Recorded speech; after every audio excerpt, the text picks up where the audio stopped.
Hello, everyone. Welcome to Culture FC, the weekly soccer show where we talk all culturally relevant soccer topics, lifestyle, fashion, music, politics, everything off the pitch surrounding the beautiful game. My name's Alan, and I'm here with my lovely co-hosts, Louis and Brennan, who's back from Denmark. Oi, what up, Welcome back, bro. He brought us the scarves that we've been so wanting. Got a Denmark scarf and an FC Copenhagen scarf. Love them. This week, we asked a pretty big question to ourselves, and that is, should you be supporting the Russia World Cup? Given all the geopolitical, racial, and sexual issues that are currently happening in Russia, we wanted to ask, is it morally okay to be supporting the Russia World Cup? We dove into that topic, got pretty deep, discussed if we could make a change, and if it even mattered. The topic definitely has a lot of different viewpoints, so let us know in the comment section or send us an email or leave us a message on Instagram of what you think the correct stance is. On that note, you can find us on Instagram at culturef.c. We post behind the scenes pictures, videos, quotes, a lot of the stuff you don't get to actually hear or see in the weekly show. As always, be sure to leave us that 5-star review. It helps us grow our platform, grow our voice, and hopefully use it to make some change. If you know anyone that likes the sport of soccer, share them the podcast. Ask them to leave us that review as well. We really appreciate it. And finally, before we get into the episode, I ask that you please follow us on Instagram, our fashion line, Treble, at Treblewear, TREBLWEAR. Everything from the ground up was created by us three gentlemen. So please go support that, check out the website, and buy yourself some new gear. So that's it. Let's hop right into the episode.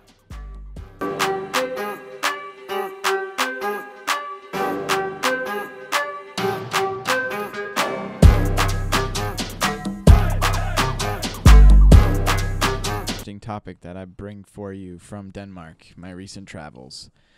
It has nothing to do with that, actually. But, United States or North America, Mexico, and Canada get the bid for the World Cup in 2026. 48 games. Pretty dope, pretty excited. Maybe we'll finally be able to catch one because our man Bob Kraft, owner of the Patriots and the New England Revolution, is really pushing forward for a bid for Gillette Stadium, and he's even created a lobbying group called Boston Soccer or something that's lobbying for Gillette Stadium to be one of the major stadiums. Pretty exciting. I don't know how much tickets will cost. Yeah. Probably absorbed in some amount of money. I saw something online saying that there's a prediction. Of course, they don't know because it's 8 years in the future. They're saying that it's most likely going to cost about $415 for a ticket, like a cheap ticket. Man, there goes my chance of going. Yeah, no, they're definitely gonna be pricey. Don't forget about inflation. You know, like there's in 8 years, there's a chance that in 8 years you might be able to make more money. True, you know what I mean? That's true. I could be a millionaire in 8 years. This podcast could have blown up. And FIFA could be sponsoring this podcast. Thank you, future self, for working so hard. What do you guys think about it being spread across 3 countries? I think that with 48 teams, it makes sense. And we're in such a day and age now that travel really isn't that difficult. Like, I can see it being a little bit of a hassle, but if you compare the distance that people are going to have to travel in Russia this year, pretty sure the England team, they have to travel like a crazy amount of kilometers. I think it was something like over 1,000 or 2,000 kilometers just because of where all the games in Russia are. So they're already traveling across this massive, massive country anyway. It's the same thing as, going to another country near you. It also won't be unheard of because the Euros for 2020, I believe, they're going to be all across all of Europe. So all the major cities in Europe are going to have they're going to be different host cities for the Euros. So like I said, it won't be necessarily unheard of doing this. It'll be one of the first few times, but it won't be necessarily unheard of.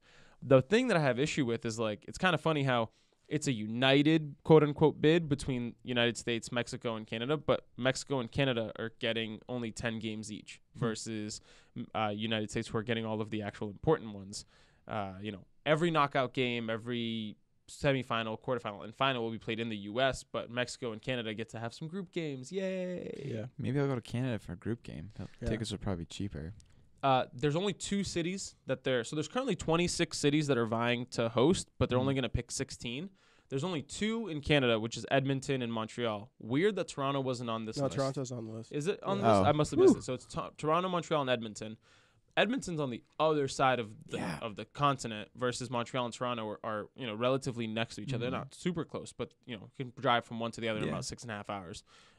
Exactly right. Yeah, it'll be interesting to see what Edmonton's proposal is, because just off the top of my head, Toronto and Quebec would be much more viable cities. Right. Just population wise, and then They can hold them general people. interest in the sport. Well, yeah. but Edmonton have FC Edmonton, which just joined the Canadian Premier League. I don't know much about Edmonton, but just in terms of culturally, I think that both Toronto and Quebec, I keep forgetting, have much more in diversity in types of people, which I think plays a role in it. But plus they're bigger cities, if I'm not mistaken, right? Right.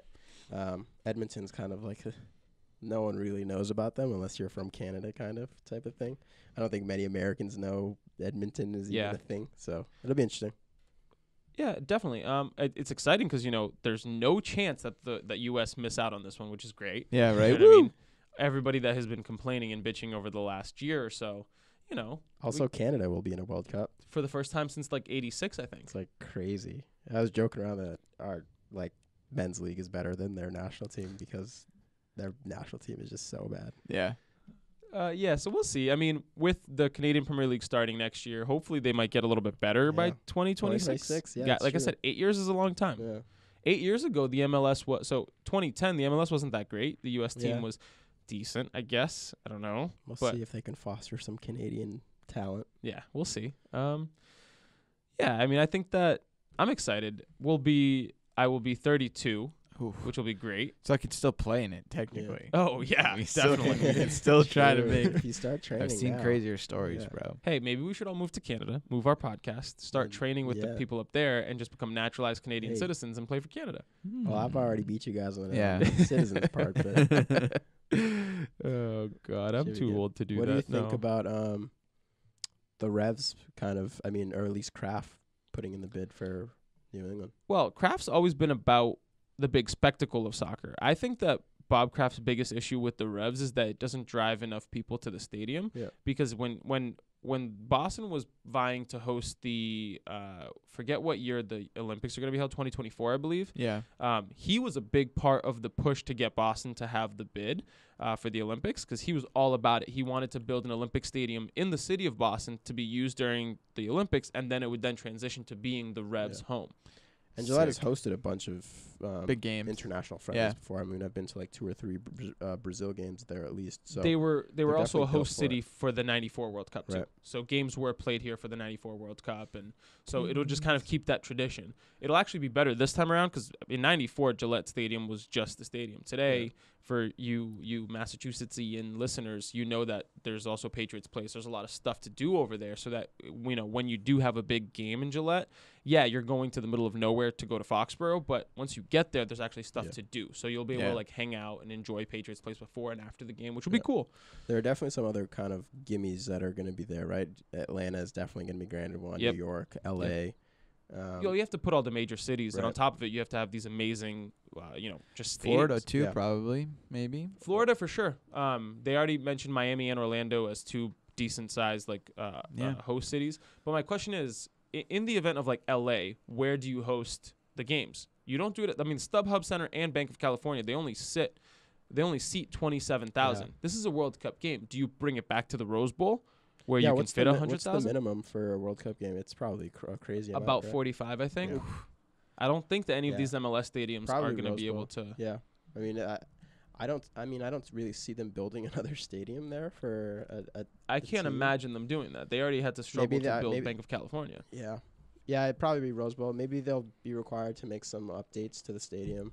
I know FIFA's regulations for they have to be up to date on everything, and it'll be interesting to see. What I just remember too, the LA Rams, they are building a brand new stadium too. Oh, right. So, and it's actually, I think it's actually pretty close to the Bank of California. It's near the old Coliseum and that area of LA. So I think that once they build their stadium, then that might help. Yeah. That's probably where they're going to put it, just because it will be a legitimate NFL stadium in LA.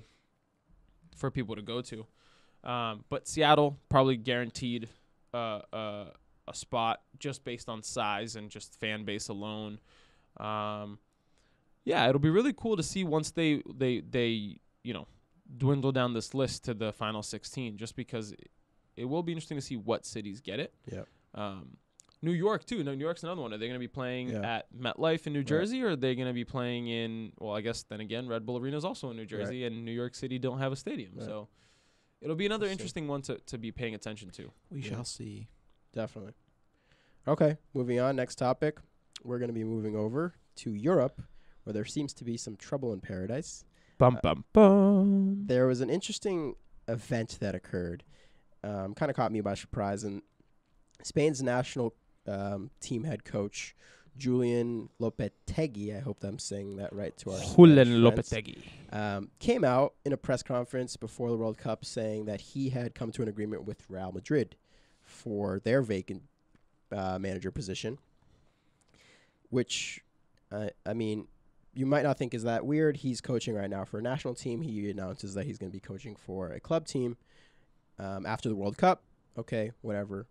Next day, Spain come out and say that they have fired Julian from his position, and that was that. And let's frame this in a different light. This is 24 hours before the World Cup kicks off. The World Cup is That's actually, as we're recording this episode, the World Cup is currently kicking off. And this was announced maybe 36 hours ago, 48 hours ago. And on the eve of the World Cup, Spain, who were a lot of people's favorites to win this whole thing because of Julian Lopetegui, who was able to bring this team back together after a very tumultuous 2014 World Cup, he was able to bring the squad together, get them playing really, really well to the highest of their quality, and he gets fired on the eve of the World Cup. Right. They brought in a replacement, Fernando Hierro, who I know very little about, but they have someone in there. But it's so interesting, right, to see, because we've talked about this off air, and Spain is such a talented squad that it's kind of like, I wonder if they really need a coach to play well. I think towards the later stages of the tournament, a coach definitely plays a role. In the beginning stages, we'll see. I mean, their first game is against Portugal. Tomorrow at 2. Right. So it's coming up. So it'll be interesting to see how they play. By the time this episode comes out, you will know the answer to that, obviously. But it seems like the whole situation is strange, right? If I'm the manager of the Spanish national team, why would I come out and say that I've accepted this new position? If I'm Real Madrid, can't I wait as well to hold this back? If I'm Spain, can't I wait to hold this back? I think it all came down to kind of egos. Yeah. Spain the federation there didn't want to be showing up and be like, okay, this guy already has a fallback plan, but whatever may happen here, blah, blah, blah. But it all seems like everyone could have just taken a step back, taken a breath, and been like, let's do this a little later. So this news really, really interested me yesterday when I found out. So I was like, what the frick is going on? Let me go look into this. What ended up happening was Real Madrid were set to announce him. And up until this point, the Spanish Federation had no idea this was going on. So all of this negotiation was happening behind closed doors. The Spanish FA had no idea. 5 minutes before Real Madrid are set to announce him to the world, he himself calls the Spanish FA and basically says, hey, I'm accepting the Real Madrid job. They're announcing it in 5 minutes. That's it. But don't worry, I'll still be here for the World Cup. Yeah. And so, in other words, this is kind of a dick move. Yeah. So what I also found out about Lopetegui is that he was basically created by the Spanish FA. He started his coaching with the Spanish youth national team at the U17 level, the under-20 level, and then he ended up, because of that, his success at those levels, he got a job in Porto to be the Porto head coach.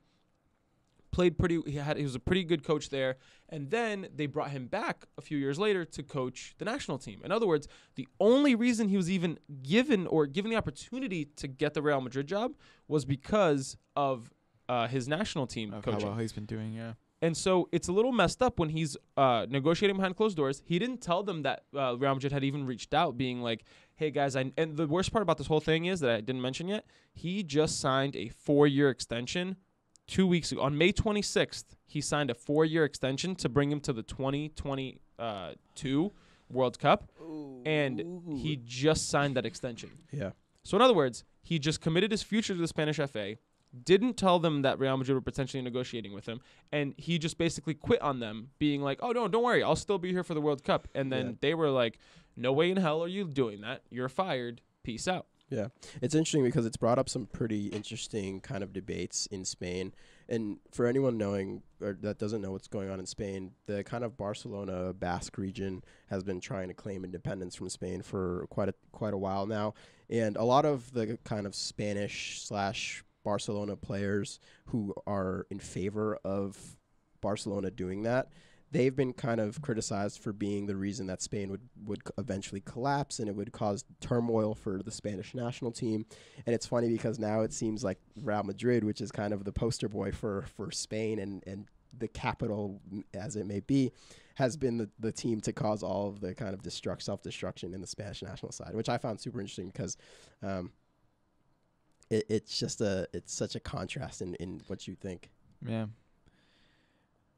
I feel like part of it, I don't know, looking at it from someone who, I don't know, I guess I read into it as like, I feel like the guy just like the ego thing. It's just such a big event. Like the World Cup is like I remember, I think close to, if not 1 billion people watched the final in the last World Cup. World Cup was 1.1 billion people watched it live. That's crazy not to even think of. Times it was played on like tape and all this other right? stuff. 1.1 billion people watched it live. So like, why would your ego is just so much bigger than the fact that you could potentially have been seen by 1 point, probably more than that this year. Like, I feel like it's only going to be easier to watch the World Cup final.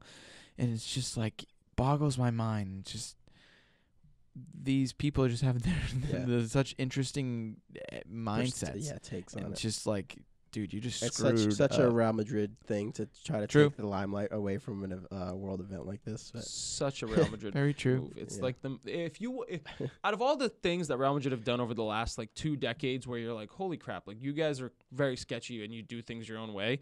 This one is like, it's just like so emblematic of how they do things. It's like, let's just cause turmoil across the world and do this. And so 2 points I want to bring up. I mean, one, you said about Fernando Hierro. What I didn't know about him, and I found out yesterday, is that he's actually been the assistant coach for them. Okay. So it was probably the best move that the Spanish FA made was to try and keep things normal. Yeah, because I was wondering. I don't know who he was either, but I'm like, I can only imagine like a brand new coach coming in and just having like the all of Spain team just like, we don't care who you are. Like, we're going to play how we play. So here's the thing, though. On paper, it shouldn't be a switch at all because he's been with Lopetegui for a while now, and he knows how the setup is, and he's most likely going to keep it all the same just because you can't switch this 2 days before your opening match. You know what I mean? So for him, he's like, he most likely has to come in and be like, all right, guys, we're just going to continue doing what we've been doing for the past 3 years. So on that front, hopefully it keeps them pretty level-headed, especially like Al said, they don't. Sometimes you might think they may not even need a manager, but you know that that's not true, right? Like everybody needs a coach and stuff like that. But how this could probably shake out and really be detrimental to Spain is if like some players go, hey, maybe we shouldn't play like this. And all of a sudden they might feel empowered because this is just a new guy who just came in. I don't know the level of respect that Fernando Hierro has in that locker room, but I can imagine that if 1 or 2 players who are the more veterans of the side decide that they don't like how Hierro is doing stuff, that's going to cause a lot of problems. Yeah. So it'll be a very interesting thing to watch, and we might actually even know the answer to this by the time this episode airs as to how his firing and hiring of Hierro affects the national team. But it'll just be interesting to see what's going to happen. A lot of people are still kind of touting them as favorites because of that fact of their player quality is so great. But at the same time, if you don't have a united front, it's going to cause problems. So we'll see how that shakes out, right? Godspeed, Spain. So moving on to our third point, or our third news topic of the day, a Russian member of parliament has come out and said to all Russian women that Russian women should refrain from sleeping with visiting World Cup fans so as to avoid becoming single mothers with mixed-race children. Mm-hmm. And they're basically warning people against this, like, in pretty, like, sketchy terms, like, they're warning against biracial babies. So that already should be a very big red, like big flashing alarm sign, being like, yeah, they're doing this to try and keep like their country, quote unquote, pure in a way. But in my head, I think that that's not okay. We're in the spirit of the World Cup. Everybody should be celebrating. And shagging. If you're a Russian woman and you happen to see, I don't know, a Peruvian man, and he's a good-looking Peruvian man, by all means, go shag. You know what I mean? It's part of the World Festival, right? That's my take on it. I think that, it should be a big party. And I know this is a very lighthearted topic, but it's, go party. Go do the things you want to do. If let's say you're Russian, right, and you've never left your country, how are you going to know what other men of the rest of the world are like? And all of a sudden you have an event that's bringing hundreds of millions of people into your country, and they're all from different parts of the world. Go get some dick. Go get some culture. You know what I mean? Like, that's all I'm saying. Whether you're in favor of it or not, I just don't think it's the government's role to be telling anyone what they should be doing with their bodies, right? 100%. At the end of the day, it's inappropriate. It's not something that any government body should be telling someone to do. So I find it, the way they phrase it and the way that they're kind of projecting it as like, oh, we care for you, Russian women, and we really want you to have a good future and not have to be stuck as single mothers is so funny to me, because it's like when you say something really bad and then you try to like just cover it up with with backups that just make no sense. Yeah, so I don't know. And it fits with our main topic for today, but it'll just be interesting to kind of dive into that a little bit more, into the issues with Russia. Definitely. I know another country really wanted to keep their race pure for a while too. Didn't bode well for the future of the world in that time. Yeah, it led to a lot of problems. Oh man. What I find super surprising is that sex has become a pretty big topic this whole World Cup. Like, Brazil's head coach came out and said he's allowing his players to have sex if they wanted to. We saw the whole Mexico national team having an orgy as their kind of goodbye for Mexico party. So weird. The videos came out of them hiring like 30 Mexican prostitutes, and they were like having a pool party, and everyone was naked, and it was just weird. That's a connected team right there. Yeah, they're just it's like, yo, we are on the same level. Yeah, Let's go to Russia. I feel like if you've seen all 22 schlongs, like you're together. Yep. You're gonna be a team. You know what I mean? Ooh, so I don't know. Sex has really been sex sells, man, on this Russian World Cup. And not only with like in the aspect of like, the Mexican orgy and like Russian women and stuff like that. Like Jorge Sampaoli from the coach for Argentina, he's being charged potentially with like sexual assault of like the Argentina FA official and like some other crazy stuff. And it's just like sexual topics coming up in this World Cup. The funny thing about the Brazil part of it is that during I think it was the 2002, 2006 World Cup, the players there was a lot of stories coming out that the players were essentially banned from having like women and like their wives and girlfriends in like their hotel rooms. And they basically told them do not have sex before the World Cup, because there was this weird theory that it was like, for you to have like, you have to have that like energy built up, like that pent up testosterone. Gotta have your boys. Pep Guardiola banned Man City players from having sex before games. Really? Well. Yeah. This past season, it was like a topic that came up randomly on my Twitter. But yeah, it seems like, I don't know, some people really believe that you should just keep them in there. Leave that tension, leave that testosterone in you. Keep them balls blue. Well, it's funny. If anybody knows like Romário, the Brazil legend, he was famous for having sex all the time. Yeah. So like he didn't abide by that at all. Yeah. That would not have flown well with him. No, I think that's about it for the news topics. Yeah. But keeping on with the idea of, Russian political influence and kind of that being our main topic, I really wanted to dive into one general question is, should we be supporting this World Cup? Right. And the reason this has come up is because the World Cup is such an amazing spectacle for what it is, and everybody loves it, and, it brings out a lot of good in the world. But a lot of people are saying that it's kind of masking a lot of the issues that are currently happening in Russia, and just the general way that Russia deals with people and social rules and all of these rights. And we've brought it up many times. The issues of kind of sexuality in Russia, racism, et cetera, et cetera, et cetera. So it comes to that point where we're like, well, does a world tournament like the World Cup overshine these issues that are happening with the nation? Should we just not consider that these things happen in Russia and the way that they deal with people? Or should we be taking a stance and trying to make a difference during this time.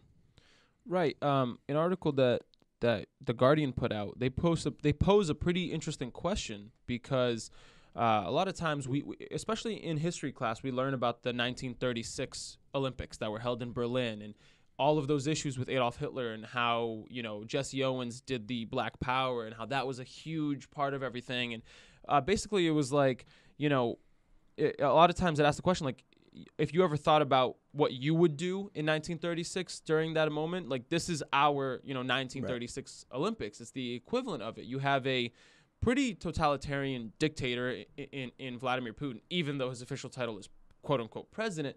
But it's a very similar situation, right? Charged global political climate by a global power in Russia. There's a huge sporting event held in that country. And,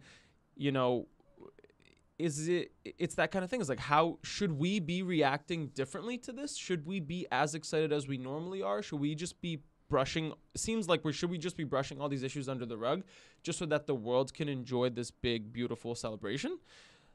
And it's hard. It's such a hard topic to really dive into because it's such polar opposites, right? Russia has had so many, especially in the past couple of years, there's been a more and more charged political climate with Russia based on the 2016 United States election and whether or not they meddled, which, whatever you think is up to you. But all of these things have kind of been building up. And on top of it, they've invaded a country recently. They invaded Crimea and Ukraine. So in other words, they are any other part, like usually when another country invades another country, it leads to war. And somehow they've avoided it outright, I guess, despite the fact that there was some fighting in Ukraine. But a lot of this is just bringing up, like, everybody's so excited for this tournament. I'm personally so excited for this tournament. I love the World Cup. But I don't think we really should be sweeping this stuff under the rug.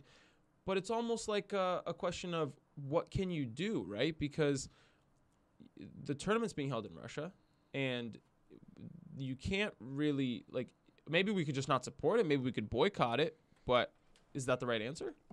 It's difficult, right? Because if I were to come out and say, "Oh, I'm boycotting the World Cup. I'm not going to watch the World Cup," I don't know if I could do that, right? Because my loyalty to at least Brazil and watching them perform is way too high. But then that puts me in a moral dilemma because I like to think that I don't have kind of this racist idealism. I believe that we're all equal. I want there to be equality in the world, and Russia just doesn't embody that belief. And so for this tournament to be held there, it goes against what I personally believe a government should do in terms of treating people. It's difficult. I mean, it does.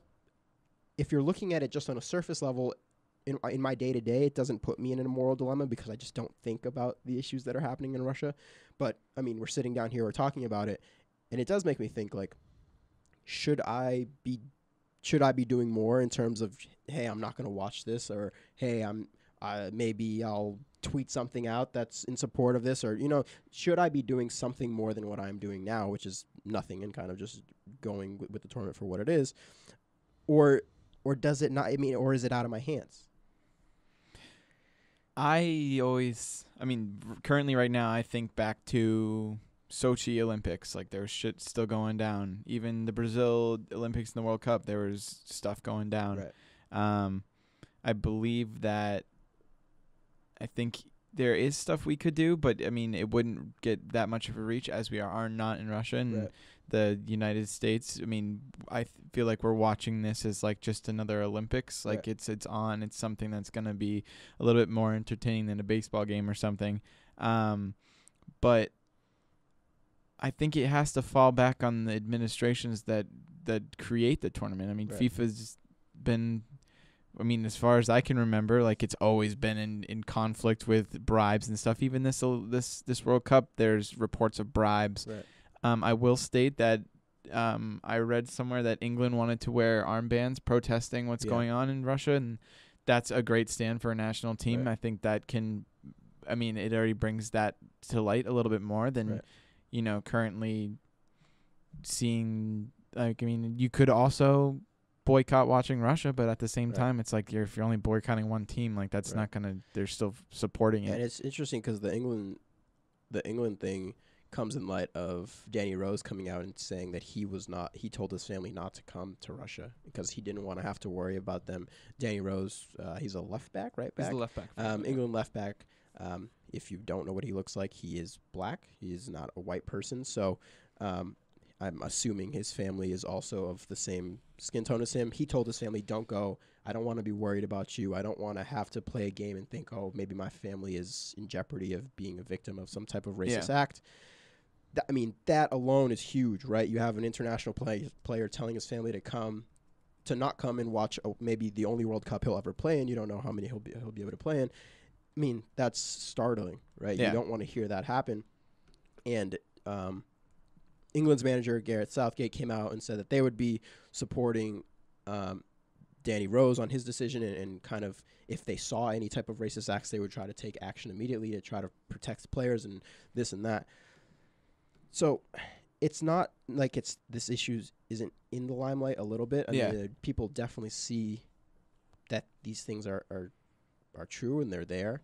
I do agree with you that I think it's important for teams to be taking stances on it because they are in the limelight. They are there. They can potentially leave a message and potentially not get hurt by, say, the Russian government, right? It's different for a bystander to go there, and there have been a lot of people saying, well, I'm going to go there, I'm going to bring my rainbow flag and stand up for the things that I believe in. I personally think that is a little insane because you're one individual, and I mean, if you're brave enough to go do that, go do that. I personally would not recommend it. It's like knowing there's a battlefield with a bunch of mines and walking into it. Walking right into it. So that to me is a little scary, but the players that are being put on the pitch, they're going to be protected, right? No one's really going to do anything to these international players, right? Yeah, I'd hope not. You don't never know. But I think it is on a little bit on the players, and I don't want to put all the onus on them, but I do think that these federations, these nations, that represent diverse different people should be doing something. So I want to take that thread of conversation forward, but before I do that, I want to we said something about how the onus should really be on FIFA, right? And originally when there was a huge outrage, and we've talked about this a little bit. Coca-Cola threatened to pull sponsorships. All these companies threatened to pull sponsorships. Unfortunately, that led to nothing. FIFA, they continued to basically, they actually fined the Russian FA only $22,000 for like one racial incident. Wow. That was it. $22,000 for people who pull in billions or millions from the sport is nothing. $22,000, like you could probably find the three of us $22,000 and we might be able to put it together. You know what I mean? Like that's nothing. But for them, like they've clearly just keep slapping Russia on the wrist, and it's just they're not doing anything about it. And everyone thought that maybe FIFA was going to be different once they put Sepp Blatter out and put Gianni Infantino in. Nothing's changed. They haven't done anything. Things have continued to be corrupt and sketchy and not great, especially on the front of, like, if I were someone traveling to Russia, I wouldn't feel safe. And that comes from not only Russia, but also FIFA, because I know that during the Brazil World Cup, a lot of people felt unsafe, but Brazil pulled all the stops. They brought in military police to all the major cities. There was no major incidents, at least that were reported. FIFA also played their part, did a good job of organizing everything. But with Russia, I feel like FIFA's just kind of like, whatever. Well, just do what you got to do. It's funny because Russia's stance on it just seems to be like, oh, no, our people won't do anything. Don't worry about it. Yeah, it's a very like... everyone in the government seems to be thinking like, we're not really going to put the efforts into it because we don't think that anything bad is going to happen. Which is what they're saying publicly, right, but they're kind of like, whatever, we're Russian, we do what we want. Right.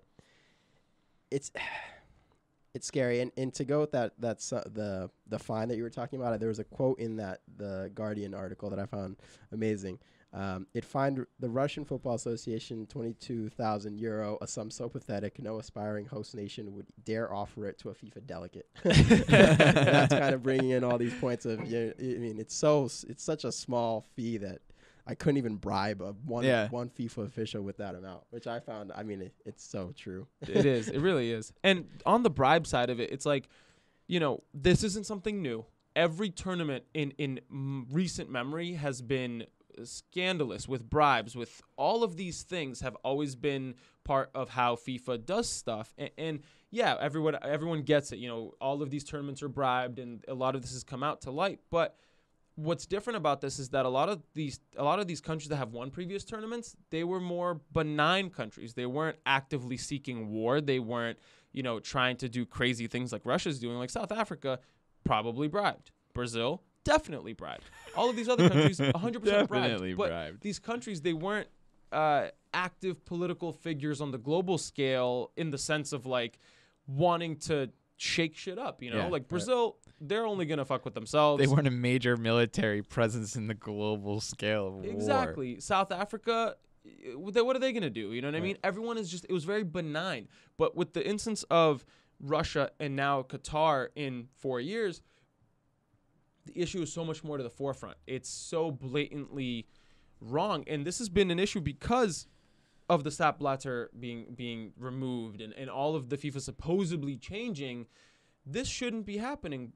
But, it brings to light that question of if it comes down to the players and the teams and you're all these people wanting to boycott, it seems like everybody pulled back on that, FIFA, Coca-Cola, everybody threatened. I'm pretty sure FIFA and Coca-Cola are still involved. Some people are saying, okay, so what if the teams just boycotted it and didn't show up? That's so unrealistic because these teams spend so much time, so many years preparing for this, and this is the height of the sport. You really want them to not show up? Well, that brings up a moral question for me in terms of, do we value the tournament more than the value of human lives? Ooh. And the way that humans are treated? Because and I'm not saying that you're morally incorrect, and because I'm supporting the tournament, and I'm watching the tournament. Are we as a society okay with this happening? It seems like we are, because you're saying it's the height of the sport. Okay, but what is sport if versus human lives and just the equality of people? If everyone can't enjoy it the same, if you're gay and you can't go watch it, if you're black and you can't go watch it, what is the point, right? And just in terms of it, it doesn't seem like morally, I don't want to say it, but it doesn't seem like morally we really give a shit about it. No, I think the whole world does not give a fuck. It's so sad to say. Yeah, we're not alone in this. It's not the three of us sitting in a room saying, like, everyone in this world. Everybody out there. 1.1 billion people, they didn't care. No. You could say all 7 billion. Like, all 7 billion on this planet. They're all culpable to this, Except for the people building the poor stadiums. They were probably very against what was going on. Definitely. Yeah, and there are definitely people out there that are protesting the World Cup and not watching it, and I commend them. But it goes to show, it's like the sport is so powerful in the sense that it's gotten us to kind of ignore this issue that is so apparent. And it's not just one issue. It's so many issues. Right. It's not just racism. It's not just the hooliganism. LGBT rules. It's not just... We could sit here and list every single issue that has come up and will come up during this World Cup and the next World Cup and the one after that. And it's just absurd. All of these things are just... And it seems like as a global society, we're very happy to just be like, you know what? We'll forget about it for a month. We'll just pretend like it's cool. We'll go to Russia and then we'll leave. Hopefully nothing bad happens. And we'll leave it at that. And so I'm not a political expert. I don't claim to know if that's the best idea. But I want to propose a counterpoint, which is, as a global society, yes, we can make a change if we all decided to not watch it. But at the same time, if you were to think about it, we're not all united, in the same front. We may be in the United States, or we may be in the western part of the world, or however you want to think about it. But, by ourselves, we can't necessarily make a difference. So if that is the case, why not still enjoy the global celebration of the beautiful game and the World Cup? Because despite all of these issues, people still come together. You're still going to have in bars across Moscow, like Uruguayan people sitting next to Russians, and you're going to have this cultural, maybe not, even if you were to remove Russia completely, right? Remove Russia completely from the equation and just have it be the setting. You're still going to have bars in St. Petersburg where a Brazilian's going to be able to sit next to some guy from Senegal potentially and just be able to meet and have that cultural connection where normally they wouldn't be able to. But the sport brings people together, right? So I'm not saying that it's right, but I'm saying that there's a good and a bad side to everything. And I think that a good counterpoint is that despite the fact that it's all clearly fucked up and that we probably all, in honesty, should have boycotted this World Cup, there was never a big push for it. And everyone was just kind of like, yeah, whatever. Because at the same time, this isn't something new. This isn't the first time a country that has been embroiled in turmoil has hosted a World Cup. It won't be the last. And so this is kind of par for the course. But the question still doesn't change, right? It's like still that moral question. But what I'm trying to say is, you know, despite all the crap, despite all the bad, a lot of good things can still come out of Russia. And FIFA's not changing it. It's going to happen. It's happening right now. So it's like, at this point today, at the start of the World Cup, should you be watching and participating, or should you be boycotting? My personal take is enjoy it, because there's nothing that you can do to change it today. But maybe for the next World Cup, maybe we get smarter. Maybe we come together. Maybe for Qatar, we actually put a bigger onus on, you know, the human rights violations and all of those things. Because whereas Russia has had a lot of issues politically, and as well as, you know, with the LGBT community, racism, hooliganism, all of these things, Qatar has been violating human rights, like laws, since they were announced. And they're very blatant. People have been dying at a rate of about 1 to 2 workers a day over there. And it's like, because of that, shouldn't we put a bigger onus on removing the next World Cup and maybe just enjoying this one? What do you guys think? It's hard. I mean, it's hard because there's a lot of different angles you could take from this, right? And I do agree that it may seem like we can't really do much about it. But as you said, to your point, is that the World Cup does bring us together, right? And why not use that momentum to make change now? I mean, why wait? It seems like a very natural human aspect to want to put things off that are difficult. This seems like this is something super difficult. Let's try to use this platform and this time to start taking care of the issues now. Because let's be real, after the World Cup's over, no one's really going to be talking about Russia in terms of these issues in the soccer world, right? No one's really going to be talking about these issues anymore. It'll just be overshadowed. Russia hopefully will have thrown a really nice World Cup, and then Russia will be seen in a positive light, and all of those issues will be ignored. And the people that are suffering from that, they are still in Russia, are going to be ignored because no one will be looking at that issue anymore. So to say, let's kind of tackle this in the next World Cup, I do agree that, yes, we should put more of an onus on it. As we have 4 years to build up and tackle the Qatari World Cup and all the issues that are happening there. But it really puts the people that are dealing with the issues now in harm, which, again, it's so hard for me to, as I'm saying it, it's hard for me to be like, damn, I want to go watch the World Cup, because I'm like itching to go watch the World Cup right now. We're missing the game. But it's, I don't know, it just puts you in a really weird position. But because I do think, like, if there are 1.2 billion people watching the World Cup, if we know what's going on, even if we're a million miles away, we still have a voice. We still have platforms, Facebook, YouTube's, we have the podcast, people have Twitter, whatever it may be. I mean, the pressure eventually adds up if everyone is trying to do something, right? So I don't know. I think that something can be done. It's one of those issues where you think your voice can't be heard, but when you have 1.2 billion voices that are coming together for this World Cup, we all like to watch the World Cup. We're all behind this event. If we could use that same energy into kind of creating positivity, we could possibly see some changes.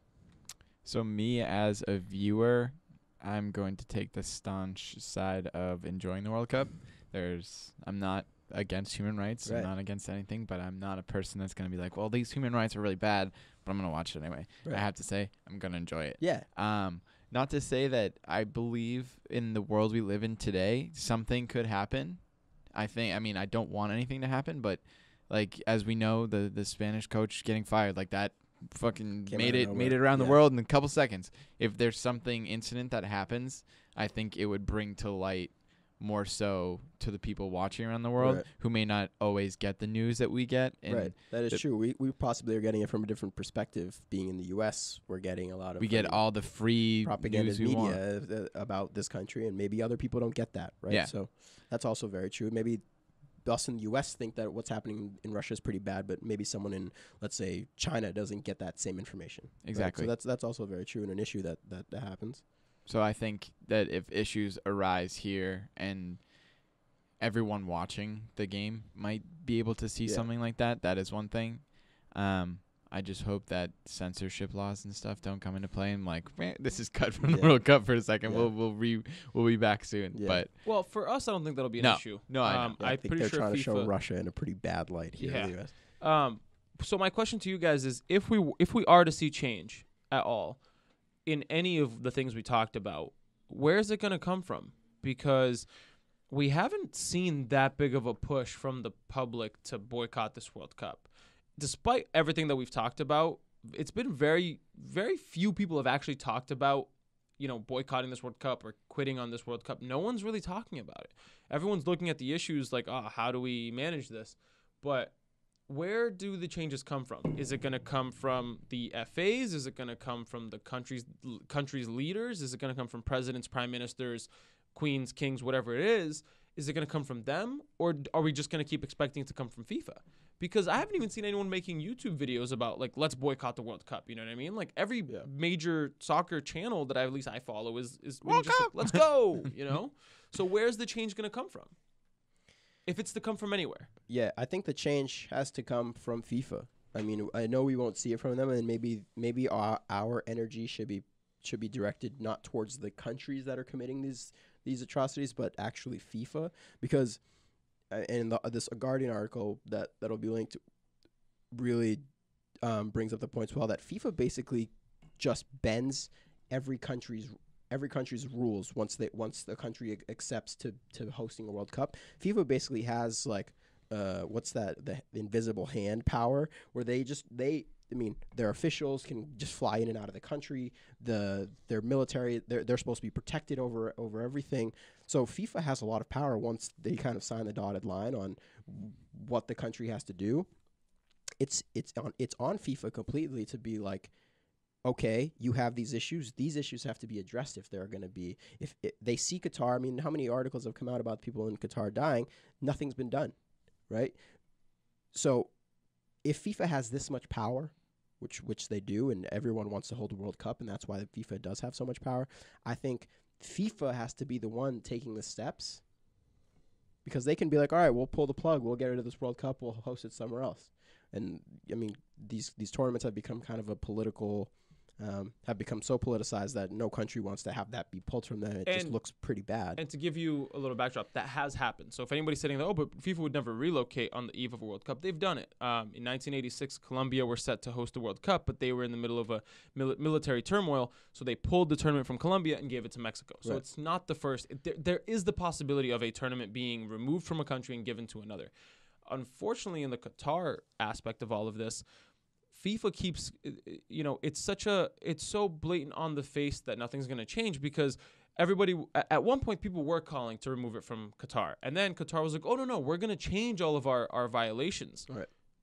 Did they? No. CNN has gone and interviewed, I think one of the sheikhs over there, whatever it is, the higher ups in Qatar, and they're like, yeah, no, we changed everything. We're not doing any of these human rights violations, except that when you actually have reporters go, they're still continuing. And so I think the change has to come from FIFA, but FIFA will not change unless there's pressure. Right. Yeah, from government. Well, I feel like it has to come from sponsors, but also governments. But the problem with sponsors is that not everybody is on the same moral level, right? So let's say so Visa and Coca-Cola are two of the biggest sponsors of the World Cup. If both of them bounce out, guess what happens? MasterCard and PepsiCo come in. Yeah. So you know what I mean? The sponsors are just going to shuffle in and out.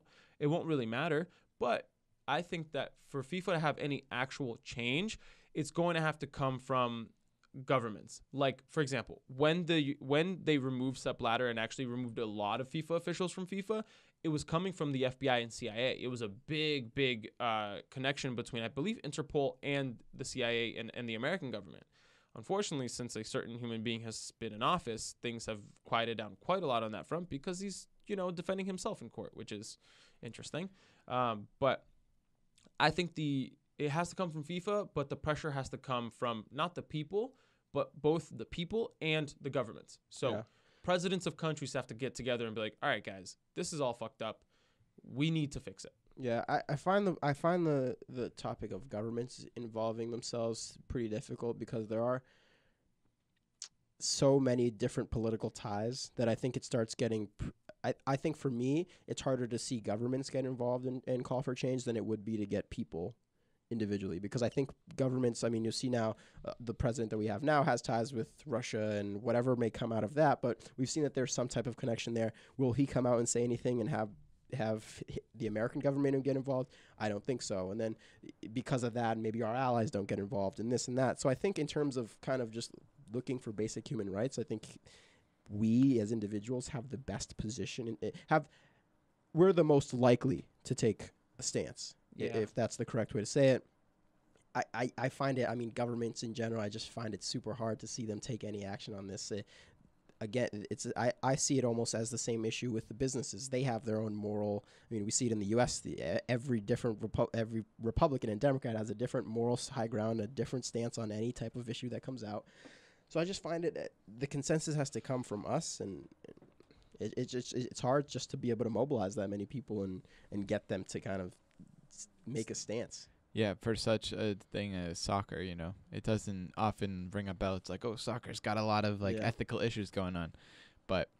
And along with governments, like a lot of governments might not have the capacity to even attack FIFA with anything because they have so many things that are internally going on. Right. I mean, yeah, as soon as something more pertinent comes on the news, like that FIFA set ballot or getting out just is eliminated. It's like, oh, it happened. It's done. Yeah. Next thing. Right. And it's so difficult. And a lot of people are saying, because the bid for the 2026 World Cup was awarded to North America, that we won't see these issues, I guess. And to an extent, sure, this was a very safe pick for FIFA. They were like, crap, we've gotten so much crap for these past 2 World Cups.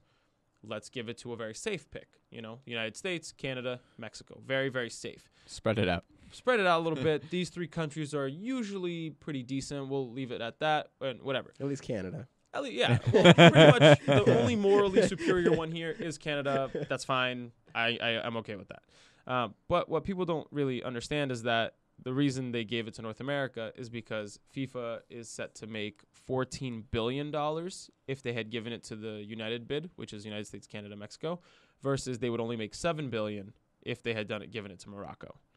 So you do the math. Money. $7 billion is quite a lot of money. And so you may think, oh, yeah, but FIFA learned. They're going to give it to the United States. No, they're not. They're doing it for money. Yeah. And actually, what I find, I don't want to say this without any confirmation, but, England were in the running to host the 2026 World Cup, but they pulled out. I don't know why that is. I think it might be a issue along these lines of, not being okay with FIFA, not being happy with all of this, because their bid is probably the most ready one. They wouldn't have to build any stadiums. They have world-class hotels, world-class restaurants, all of these things. But, I guess they just pulled out for whatever reason. If someone can confirm that, we can figure it out. But I don't know, man. It's such a hard thing of do we enjoy it or do we not? I think that at the least, the only thing that we should all do is at least be aware of these issues and bring them to the forefront and not be stupid about them. When you see the propaganda come out after the World Cup about Russia being so nice and beautiful and great, don't be silly. Realize that these issues are true and they are happening, but I still think we should enjoy the beautiful game for what it is. Yeah. Despite the fact that the setting is not great, the setting is kind of shit, but the event should still be enjoyed, right? I mean, it's not a new topic. Every World Cup has issues, and Brazil marred with issues. South Africa marred with issues. Germany, I don't believe so, but 2002, Korea and Japan, I'm not sure if there was a lot of issues there, but, this isn't something new, I think that it's just a matter of a lot of these World Cups have always been held in tumultuous areas, and people have still enjoyed them. So, I don't know. Football and soccer is one of those things where it's so political, but also a sport. It's hard to separate the two. So as a last part here, should we be supporting the World Cup? Let's ask that same question. Ask the hardest question. Don't support the World Cup. Support your team. That's my stance. Support the sport. That's my safe politician. Yeah, Jesus Christ. slogan. You really allowed yourself to do anything you wanted there. Support your team in whatever they do. Yeah, I don't know. But what if your team's Iran? Now the new Hey. sanctions, like, hey, they didn't get all their Nike boots, you know? Ugh. Yeah. So, I don't yeah, I say, you know, Support fucking your team support unless that you're shit. Iran. Yeah, know. Yeah, I don't know, man. That's I say support it. I know it's kind of bad, but, you know, enjoy the time we have to Yeah. watch this game. Before we all blow up. Yeah.